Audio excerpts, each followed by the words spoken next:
It is 8 a.m. on the East Coast, and if you are just waking up this morning, we are following breaking news. President Trump announcing the capture of Venezuelan leader Nicolas Maduro overnight in a large-scale U.S. military operation.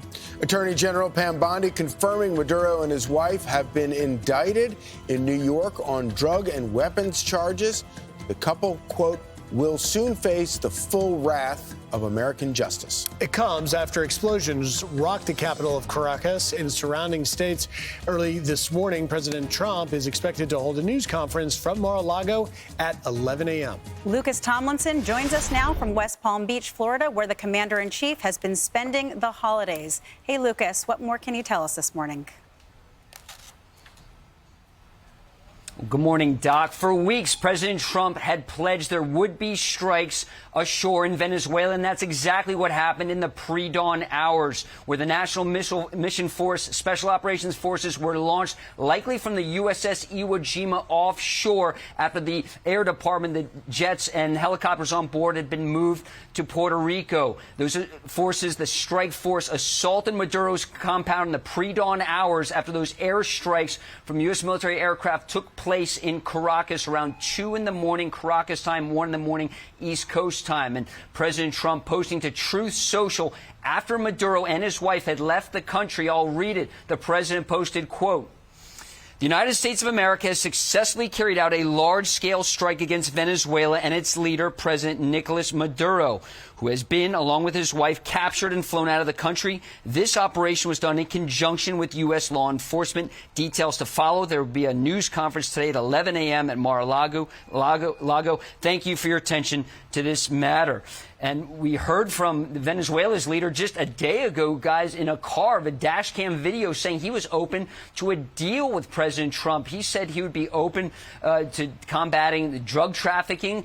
Recall for many days now, there have been increased sanctions on Maduro's regime. His regime had been called a cartel, had been sanctioned as a foreign terrorist organization. We'd seen dozens of strikes against drug boats in the Caribbean and in the Eastern Pacific. And then this morning at 2 in the morning, we saw this dramatic airstrikes, likely from F-22 fighter jets, stealth fighter jets. Also recall those F-35s that have been moved to Puerto Rico, likely taking part in the strikes. We saw B-1 bombers, a flight in the Caribbean just last evening. It's not clear if those also took place. We also, as you can see in the video coming up, dozens of U.S. Army helicopters, likely from the 160th Special Operations Aviation Regiment. Those are the Night Stalkers. Those are the world's most elite pilots that would have taken the strike force into Caracas to detain Nicolas Maduro. This appears, from the American side, to be bloodless. It appears all aircraft were able to successfully execute their mission, and all American military personnel, those elite Tier 1 forces from the Delta Force, the Ranger Regiment, and perhaps SEAL Team 6,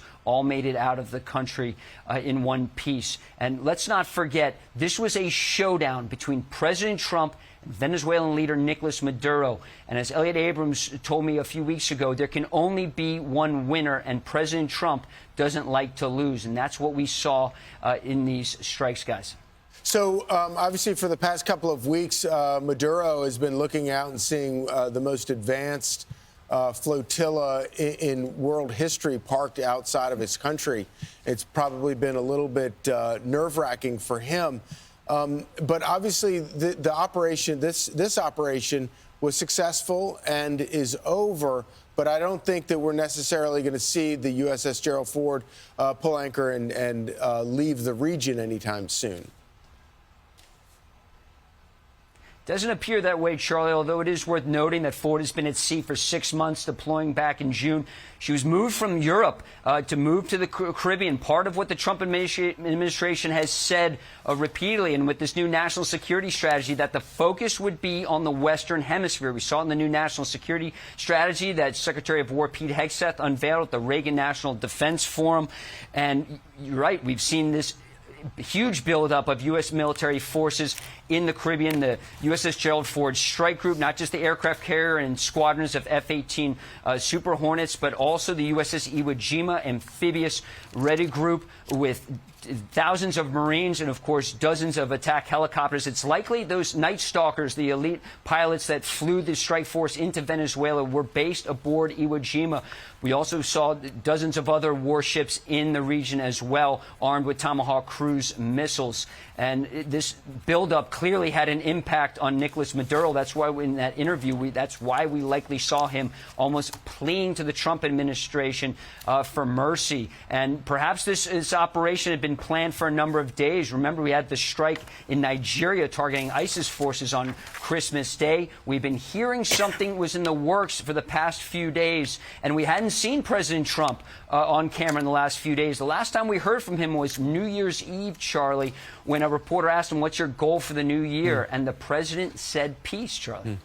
Lucas, with Maduro being gone, taken into U.S. custody by the DOJ, it leaves his vice president, who we've only heard from on state TV, saying that they wanted proof of life of Maduro and his wife. Have you gotten any more information on what is going on there? Do we have any indication of what is happening? Will there be a regime change? Well, President Maduro is no longer running the country, and that statement from the vice president of Venezuela confirmed what President Trump said about Maduro and his wife had been removed from the country. We did hear from President Trump's Attorney General, Pam Bondi.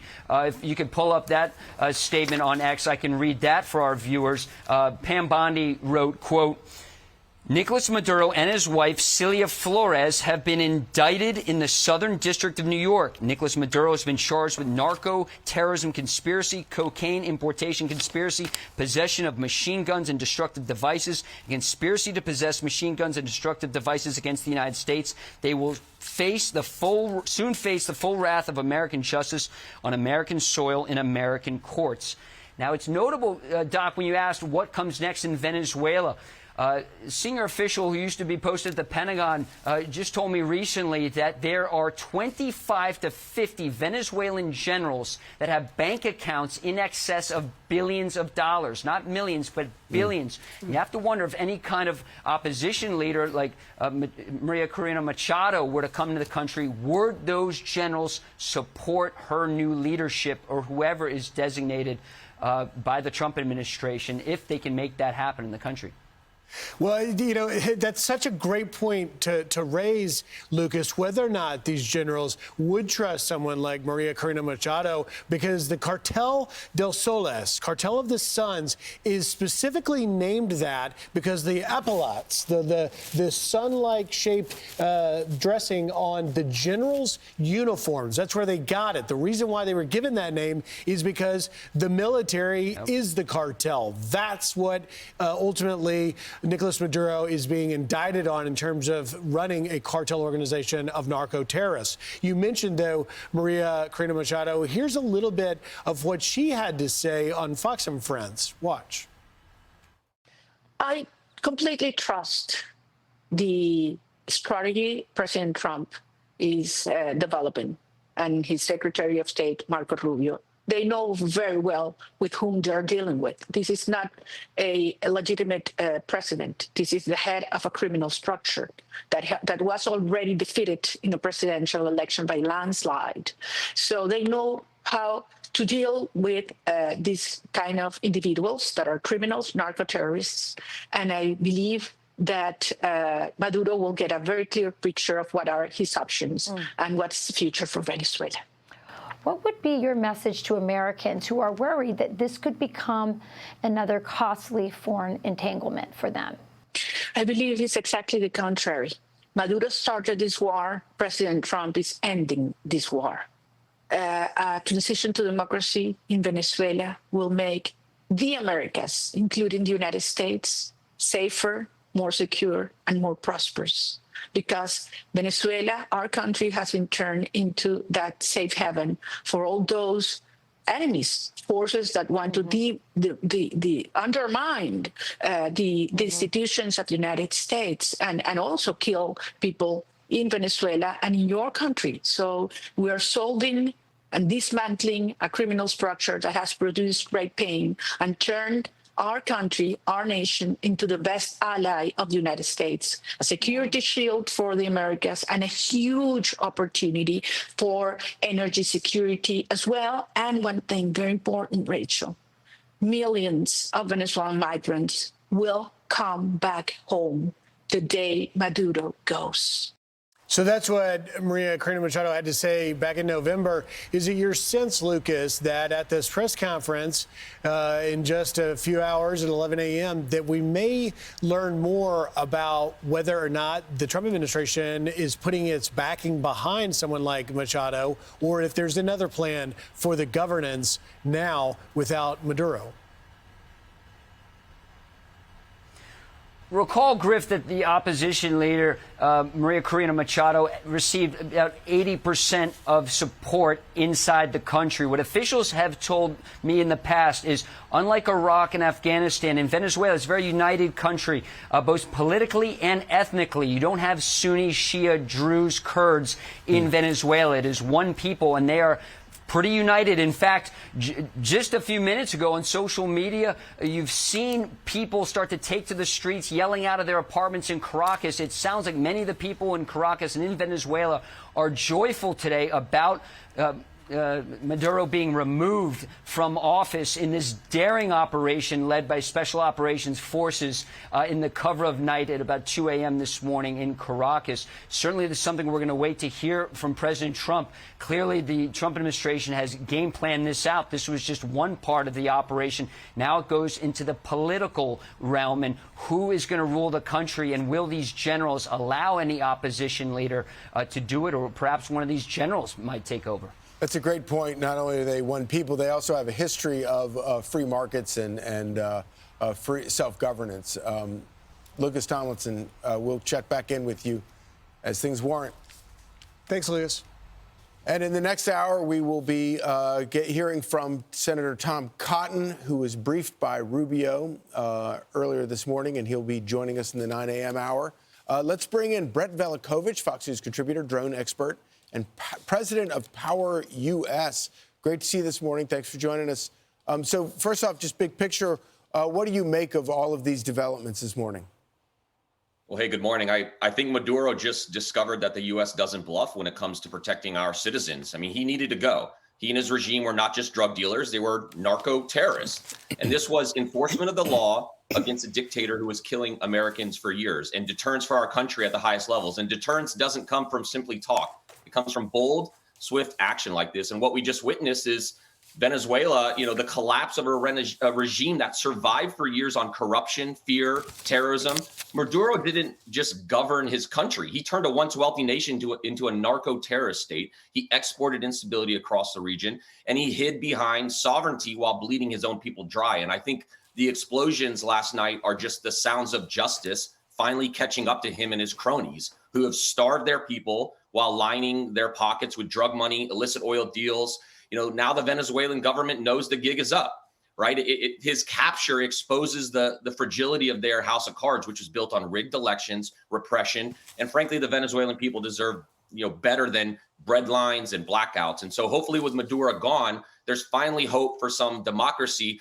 And cheers to our administration, who just sent a clear message around the world. Criminal regimes that traffic drugs, destabilize the region, threaten U.S. interests, they're no longer untouchable. And so I really believe the proper amount of power was applied here, quickly, intelligently, and it's going to restore deterrence across our own hemisphere. Yeah, and Brett, with your obviously military background, you're well aware of what must have gone into this operation, which President Trump called brilliant in an interview early this morning with the New York Times. But it does appear that it was quite stunning, quite specific with precision, and it doesn't appear that any U.S. service member was injured or killed, or that the Venezuelan officials even responded. Well, I'll tell you what, Maduro is lucky he was captured alive. It's very interesting. We haven't heard about more resistance during this operation, which just tells me, how easily this regime collapsed. Cheers to the president.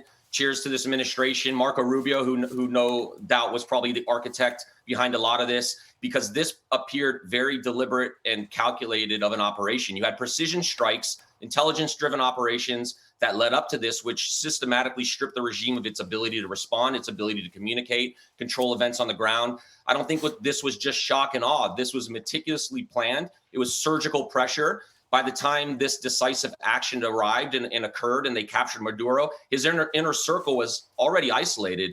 The command and control was probably fractured. This illusion of power, it just evaporated. And that's what modern enforcement looks like. It's not occupation. It's not nation building. We're collapsing a criminal regime, a criminal leadership, so that they have no options left. And clearly this involvement, this reported involvement of U.S. Special Operations Tier 1 forces, it underscores that this wasn't this brute force. It was a meticulous operation. You had quiet professionals operating with discipline, restraint, executing this mission flawlessly. And that's the difference between projecting strength as a nation and not recklessness. So the amount of precision, the amount of intelligence that goes into something like this, I can tell you is just incredible. And it demonstrates that rogue regimes can be reached quickly and removed very surgically.